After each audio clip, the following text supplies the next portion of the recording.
to the graduates of 2014, to the board of directors, to the faculty, to the administration, to everyone, family, friends in attendance. It's a humbling honor for me to be here and share this moment with you. I want to set a few ground rules. I want to start off by talking about the fact that the vast majority of commencement speeches suck. And there's one reason why they do, is that they all fail in comparison to perhaps the greatest commencement speech ever given. It also happens to be the shortest commencement speech ever given. The great Winston Churchill was asked to give a commencement speech towards the end of his life. And everyone was waiting in anticipation of what he might say. All of the experience he had meeting with presidents, meeting with kings, meeting with prime ministers, and what would he share with the graduates? And so as he stood up to walk to the podium like I just did, he got up and he said, "Never give up, never give up, never give up." And then he went and sat down. It has gone down as the greatest speech ever given at a commencement. Why? Because it is so true. So what am I going to say after that? I'm going to say two things. Sandwiches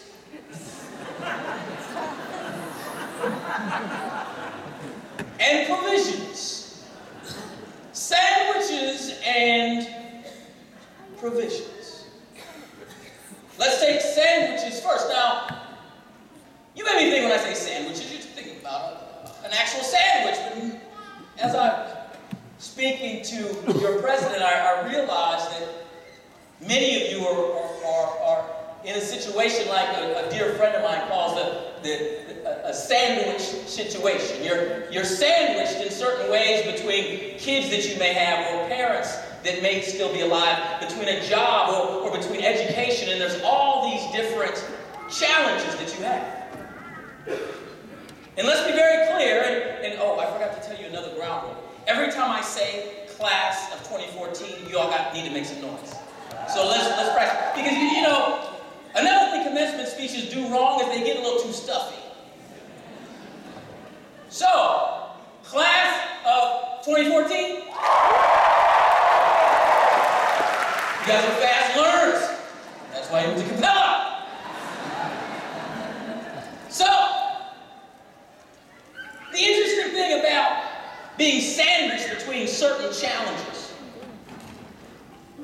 is that challenges certainly are inevitable, but defeat is optional. And so when you think about this idea of challenges, we're going to face those challenges. We're going to have to take care of our parents as they age. And how are we going to take care of our parents as they age, but at the same time send our kids to college? How are we going to be able to save for ourselves, for our own retirement, or start that new business, or continue on our education if that's what we want to do, and continue to work at the same time? So challenges are certainly inevitable. But defeat from those challenges is optional. And as we think about the future, we think about walking out of here and the next step, I want to refer to what I consider to be one of my favorite quotes about the future. It's from Bobby Kennedy. I went to the Kennedy School of Government, the John F. Kennedy School of Government, but this is a quote from Bobby Kennedy where he said, "The future does not belong to those who are fearful of bold projects and new ideas, but rather the future belongs to those who would blend passion, reason, and courage into a personal commitment to the great ideas and enterprises of American society." And so let's say on the first part first. I want to break this down real quick. It says the future does not belong to those who are fearful of bold projects and new ideas. Bold projects and new ideas to me means innovation, new thinking. And fear is a big word there for me. If you've read, well, let's see. Have you guys, who's read one of my books? There's 5 of them. No, not very many of you. Who's ever seen CSI New York? You watch more TV than you read. I don't know if that's a good habit.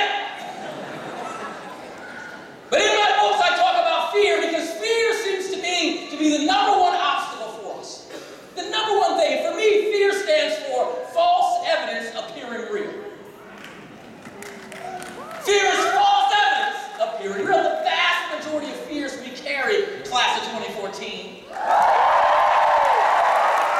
are false. We've inherited them from someone else.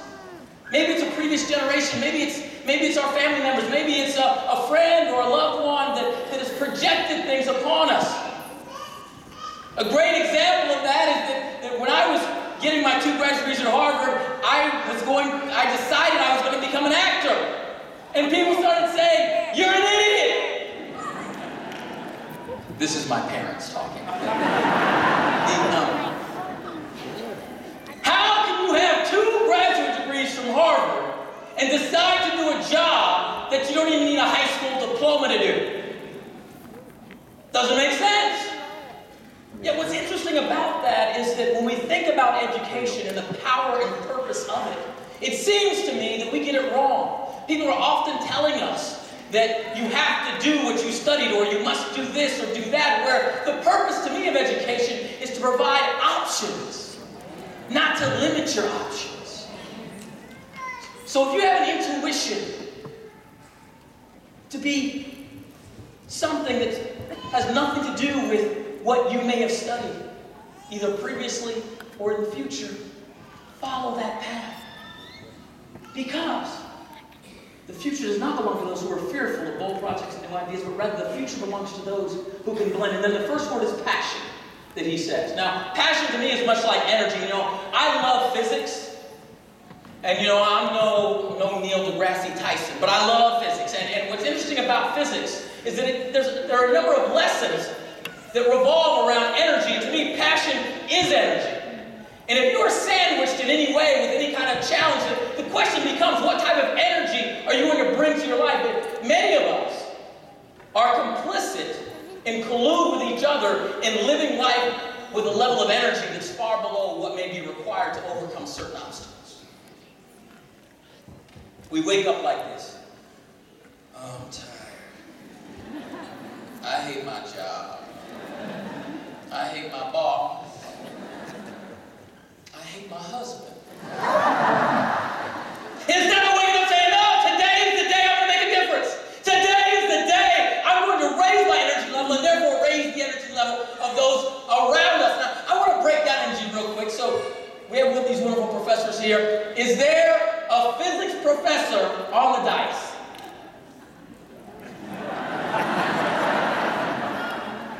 This is a big, important part of my speech. I figured, there'd be a physics professor. Okay, is there someone who's dated a physics professor on the phone? Is there someone who's taken a physics class? Oh, there we go. Here we go. Please. Now, you've taken a physics class. Indeed. Okay, now we're going to talk about energy real quick, because there are certain laws in physics that speak about energy. And all you have to do is confirm, because I don't want you to take my word for it, because you're like, Hill, you have a law degree, not a degree in physics. So, please tell me if this is true. Physics tells us that if there is a mass in rest or stasis, or that is not moving, energy is required to actually change its state. Is that true? Absolutely correct. You can give it up. Thank you. Physics also tells us, and tell me if this is true, that energy can never be created or destroyed.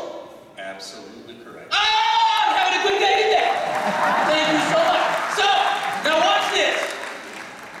The future does not belong to those who are fearful of bold projects and new ideas, but rather the future belongs to those who believe in passion. Passion is energy. So therefore, if we want to make a change in any state, whether it's our life, our family, our community, our country, what is required to make that change? Energy. Now, if it's true that energy is never created or destroyed, that means the energy already exists. It exists in you, and you, and you, and you, and you. And it's already there. The question is, are you going to have the courage to bring it to bear? Are you going to step out of here with this degree and say, you know what, I'm going to bring all the energy I have to bear. I'm going to collect all that unused energy. And in physics, they call it that potential energy. I'm going to take all that potential energy and I'm going to turn it into kinetic energy. I'm going to make it move. That's power. That's dynamism. That's creating a new business. Being an entrepreneur. That's starting a new school. That's actually creating something where you're having impact and having legacy. And to do that, energy is required. So find out and ask yourself, what are you passionate about? Where do you want to apply that energy? Take it and apply it. So, passion, number one. Number two in this quote, he says, reason. Now, reason is an old-timey word. It's an old quote. No one really uses the word reason anymore. But to me, reason simply means critical thinking skills. The one thing they teach very well at Harvard Law School is how to be a critical thinker. They teach you how to take a case of law and you can argue both sides. You can argue these facts or these facts. You can be a critical thinker. And why is critical thinking so important? Critical thinking is so important because if you have a great deal of energy, but it's all over the place and not specifically applied, you actually can't create change. So energy, yes, as important as it is required. If it's not specifically applied, it won't have the intended effect. So being an expert critical thinker about all the different issues, challenges, obstacles is very important. And the third and final word that RFK said is perhaps one of my favorite words, and I've already used the word, it's the word courage. The etymology or the root of the word courage, if you speak French, you know this, is cool, which means heart. And too often we think about the idea of courage being the antithesis of fear, but I would suggest to you that courage is actually getting into your heart and asking yourself, what do I want my life to look like? Where do I want to have that impact? Where do I want to leave that legacy? And as we think about legacy, I want to take us back to England where we started this talk. Oxford University was founded, they started teaching there right around 1096. When was Capella founded? 1997? So, about a 1,000-year difference. What's interesting about 400 years in at Oxford, they decided to build this great hall. Huge space. And the architects designed this amazing expanse. They didn't want too many beams in the middle, so they found this amazingly huge piece of oak that actually ran the entire middle spine of this great hall. And about 500 years later, more recent to now, they discovered that the ceiling was starting to give way because the wear and tear on this huge, beautiful piece of oak that held this long great hall up was rotting. The weight of the roof was starting to weigh it down. So engineers and scientists and architects started saying, okay, what are we going to do?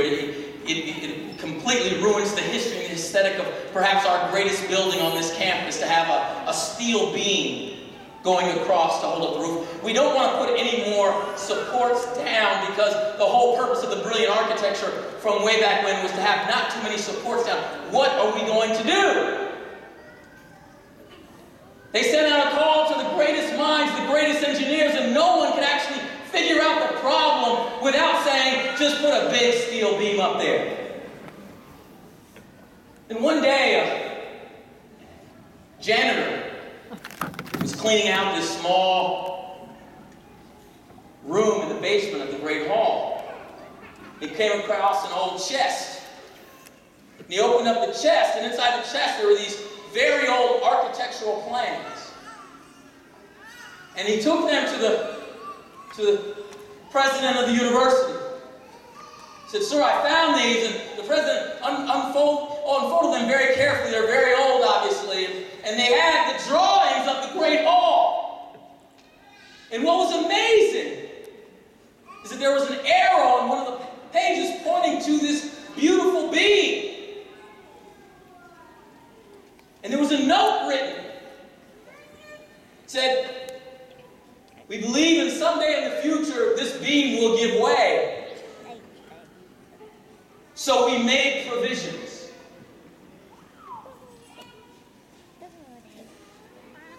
We planted 300 oak trees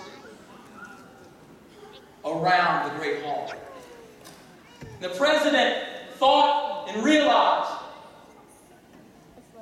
that all of these great oak trees that surround Oxford were planted so that one may grow as large as the one above, because they thought to make provisions. You can make provisions. You can think far enough ahead in your life to actually make a plan. What trees are you going to plant? What 300, 400-year oak trees do you want to leave? What type of impact and legacy do you want to have? It starts right now. As you walk across the stage and you grab that diploma, let this be the beginning of you making provisions. Dr. King said we're all tied together in a single garment of mutual destiny, which means I'm relying on you to make provisions just like you rely on me. The bigger the tree you plant, the bigger the hall we can build. It's up to you. And I am so confident that you can do it because you've made it here. So the way I like to close things out oftentimes is an affirmation, because like I said at the beginning, the challenges will come, and sometimes, since I'm an actor, in Hollywood, I never realized the purpose of having, entourages. That a lot of celebrities have entourages. I never knew why they did that, but now I know. It's really this. Part of what we do to make provisions is a confidence game. We have to be confident in ourselves. So, what a lot of people do is they hire people to walk behind them and tell them how great they are, and that's the entourage. But if you can't afford your own entourage, you have to be your own entourage. So, how do you do that? You do it with affirmations. Let me give you one, and let's end this together before you come up here. Now, with some energy, class of 2014, say this with me.